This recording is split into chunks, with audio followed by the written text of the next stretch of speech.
Bom, então, uma boa tarde para todos. É uma alegria estarmos aqui novamente. Estivemos juntos pela manhã.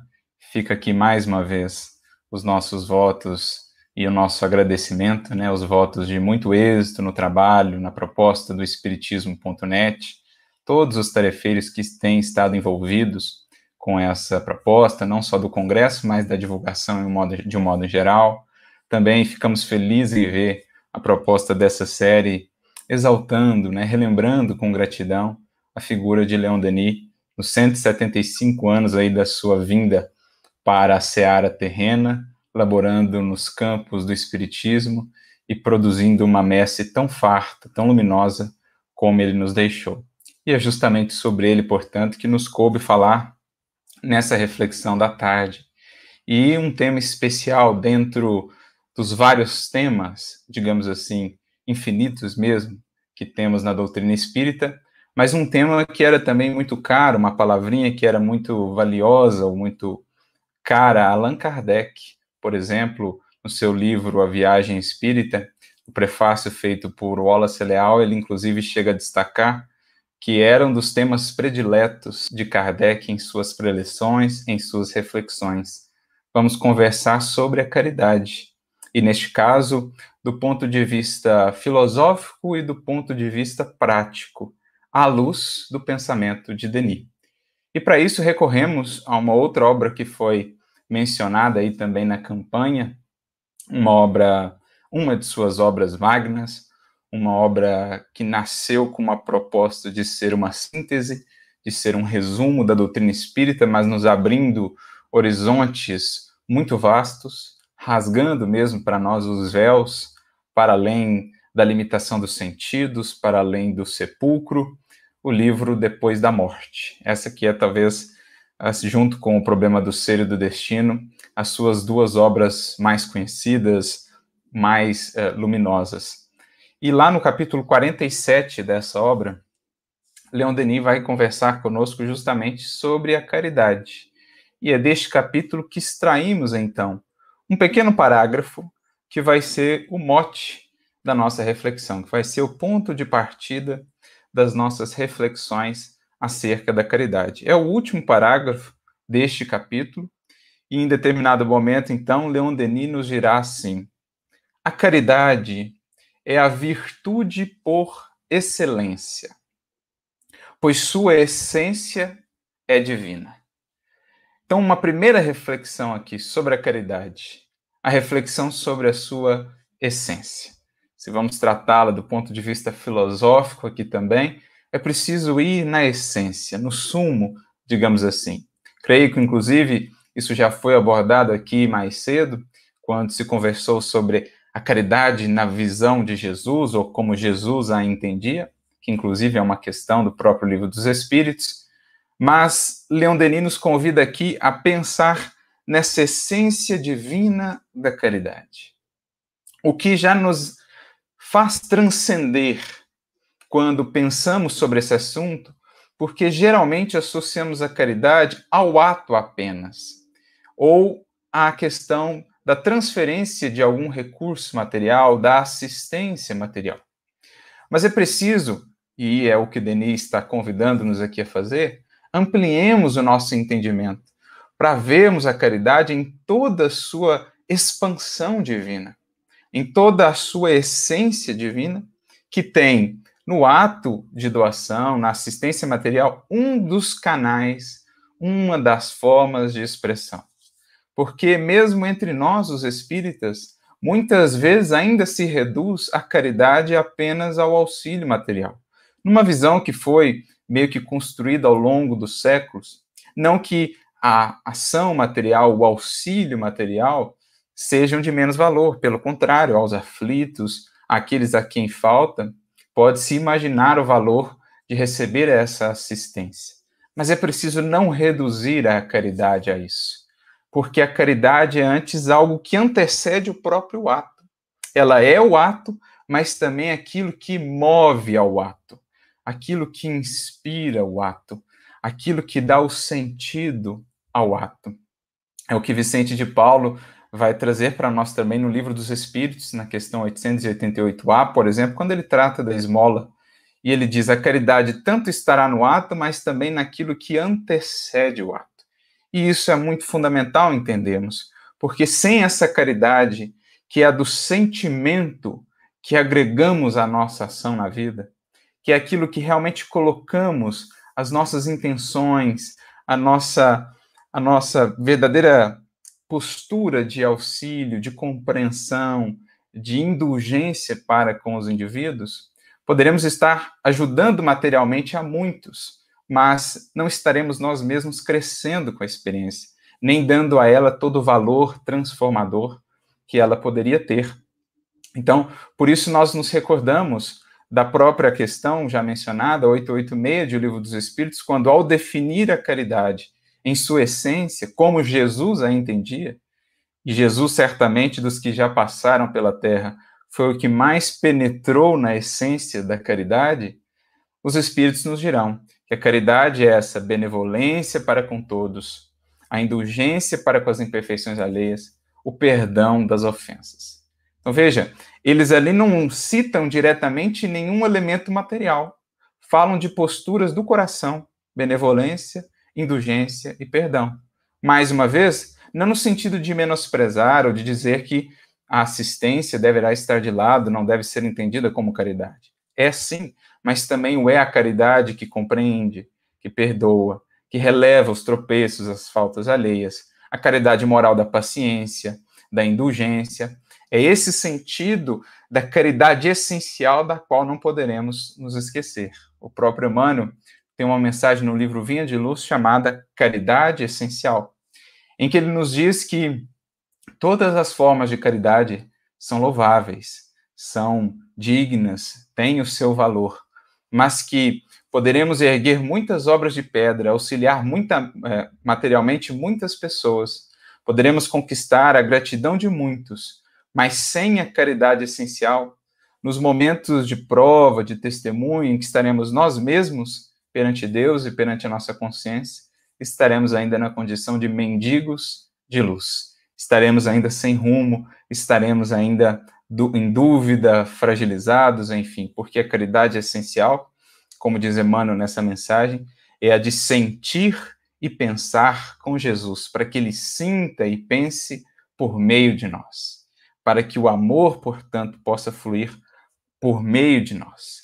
Então, é muito interessante a gente não perder de vista que, como o Denis nos convida a raciocinar, essa visão da essência divina da caridade. Portanto, não o aspecto material apenas, não aquilo que é palpável. Dois indivíduos poderão estar fazendo uma mesma ação exterior, mas, do ponto de vista espiritual, filosófico mesmo, em determinada postura pode existir muito mais caridade do que em outra. Um exemplo, o próprio Evangelho, quando Jesus vai nos ilustrar o valor da intenção para além do ato apenas, nós temos a inesquecível passagem do óbolo da viúva. Quando Jesus, acompanhando ali o templo de Jerusalém, em determinado momento vê que vários fariseus, doutores da lei, ali deixaram grandes contribuições no gasofilácio.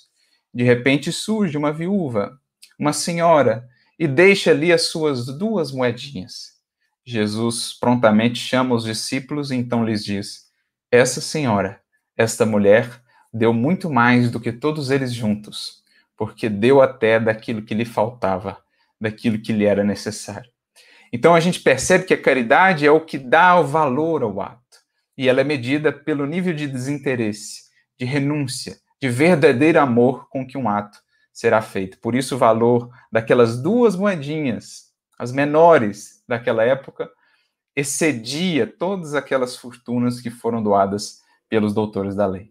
Não é diferente o que vamos encontrar no famoso hino da caridade do apóstolo Paulo, uma das páginas mais inspiradas da história da humanidade. Tenho para comigo que, inspirada diretamente por Jesus à mente do apóstolo, quando ele, lá no capítulo 13 da sua primeira epístola aos Coríntios, refletindo sobre a caridade, em algumas traduções vai se encontrar o termo amor, mas, em essência, caridade e amor se fundem numa coisa só. A palavra grega é a palavra ágape, ou seja, esse amor renúncia, esse amor doação. Quando Paulo reflete sobre a caridade nesse capítulo, vemos considerações imortais ali. Quando ele diz, ainda que eu falasse a língua dos homens e dos anjos, se não tivesse caridade, seria somente barulho, como um sino que tine. Ainda que tivesse toda a ciência, toda a fé, de modo a mover os montes, se não tivesse caridade, eu nada seria, isso de nada me adiantaria. Ainda que desse todos os meus bens para auxílio aos necessitados e o meu corpo para ser imolado, não tivesse eu caridade, isso de nada me serviria. Ou seja, Paulo vai nessa essência que Denis aqui resgata para nós. Mais do que o ato em si, mais do que a feição exterior. O que vai embalado nesse ato, o que vai ali dentro, o que é o presente para além do elemento material, o que vai no olhar, o que vai na postura de compreensão, de indulgência e de benevolência. Então, esse é um primeiro aspecto, essa essência que não poderíamos esquecer. Mas prossegue aqui Leon Denis dizendo que a caridade, irradia sobre os mundos, reanima as almas como um olhar, como um sorriso do eterno. Como não nos lembrar aqui do último capítulo de Emmanuel, no livro Pensamento e Vida, quando, em nos falando do amor, nos dirá ele que o amor é essa força do todo sábio, do nosso Pai Criador, qual hálito divino que envolve, embala o universo inteiro, sustentando cada ser no estágio em que está. A esperança do alto, esperando cada um na sua longa, imensa jornada de ascensão. A força que sustenta ao mesmo tempo o anjo e o verme e o anjo que representa Deus junto ao verme. Então, olha que linda definição, um sorriso do eterno. É essa força que dá alma ao próprio universo, que movimenta realmente a vida. Ela se avantaja a tudo, ao sábio e ao próprio gênio, porque nestes ainda há alguma coisa de orgulho e às vezes são contestados ou mesmo desprezados. Aqui, um outro aspecto que é por nós aqui, ou para nós, lembrado por Leon Denis. Do ponto de vista filosófico, também uma outra importância fundamental da caridade, do amor, que é a de se aproximar dos labores, dos desenvolvimentos, do progresso, da inteligência, do intelecto, e dar-lhes a orientação adequada. Porque muitas vezes, nesse descompasso ainda, em que encontramos no mundo de expiação provas entre o progresso intelectual e o progresso moral, o progresso do sentimento, veremos muitas vezes a inteligência como um flagelo, alimentando guerras, criando máquinas para a destruição, para a morte, concebendo crimes, processos de corrupção, grandes inteligências, grandes potenciais criadores, no entanto, ainda não bem direcionadas, não ajustadas pela consciência do bem. É o que Emmanuel vai nos dizer, a partir de um versículo de Paulo na carta aos Romanos, ou melhor, na carta aos Coríntios, no livro Caminho, Verdade e Vida, 152, Emmanuel vai nos dizer que o amor, ele se aproxima dos labores da ciência, ou seja, do intelecto, da inteligência, e os retifica, dando-lhes a consciência do bem. Porque se o progresso intelectual, da inteligência, ele representa horizontalidade na vida, alcance, abrangência, possibilidades, o progresso moral, o progresso do sentimento, a caridade é o que dá o rumo, é a verticalidade da vida, é o que faz com que todos os recursos, essas potências desenvolvidas pela inteligência estejam a serviço do bem comum, a serviço da fraternidade, a serviço da humanidade e não a serviço de destruí-la, como muitas vezes ainda, infelizmente, o vemos. Então, um outro papel fundamental, conforme nos destaca aqui Leon Denis, na caridade, ou da caridade na criação, é justamente aproximar-se do progresso intelectual dos seres e dar esse rumo adequado, para que se preze pela harmonia, para que se realce o bem comum e para que possamos, então, como coletividades, realmente avançar para patamares de uma vivência mais fraterna, mais justa, mais harmoniosa. É como se ela fosse, pensando num grande navio, a potência desse navio, a grandeza dele, ali as velas e tudo mais, seria a inteligência. Mas a caridade é o leme, porque por vezes vemos grandes inteligências, grandes naus singrando os mares da vida direcionadas a rochedos, ou semeando destruição. Por outro lado, se a gente dá essa retificação, essas naus seguirão realmente no caminho do porto esperado. É o que Kardec também vai nos dizer: se há desenvolvimento moral no indivíduo, nenhum mal ele fará.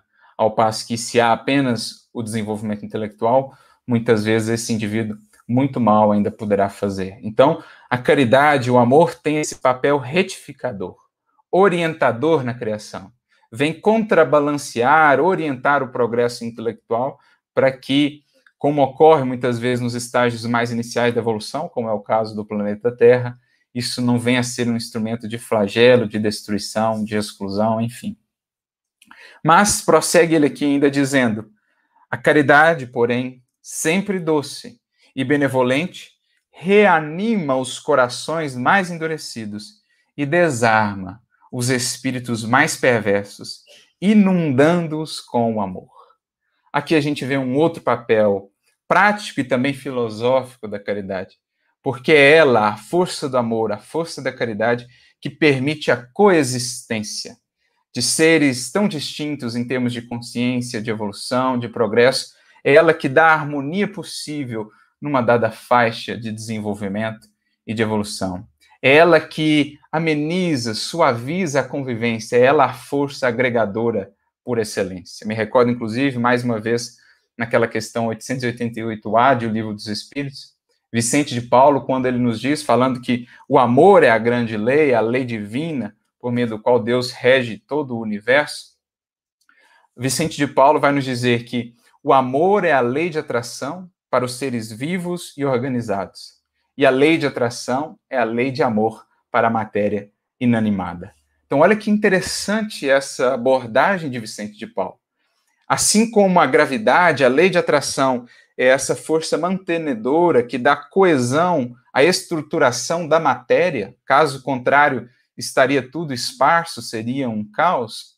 Assim também, no plano dos seres vivos, dos seres já conscientes, o amor é a força que dá coesão, é a força agregadora por excelência. Caso contrário, tudo seria um caos, tudo seria destruição, seria um loop infinito de vingança, de ódio, de ressentimento.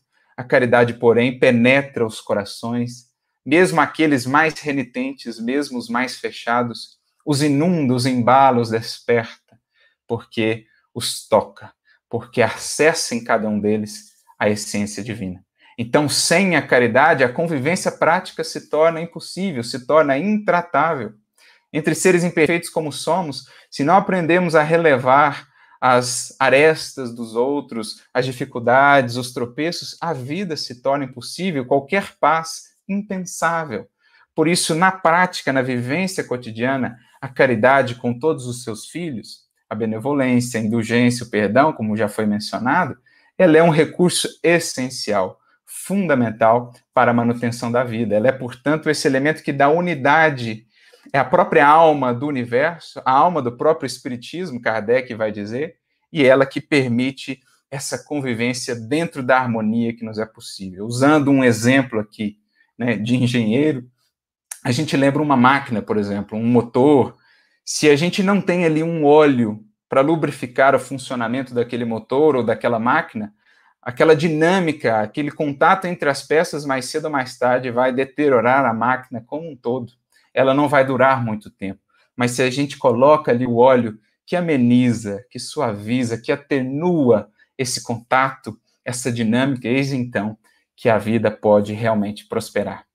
Como dizia, de maneira filosófica, também poética e bem prática, o nosso querido Guimarães Rosa, no seu imortal Grande Sertão Veredas, só se pode viver perto de outro e conhecer outra pessoa sem perigo de ódio se a gente tem amor, se a gente tem caridade. Que Jesus, portanto, nos inspire, Leon Denis também, e que a caridade seja a força viva, pulsante em nossa vida, semeando luz, paz e harmonia por onde passarmos.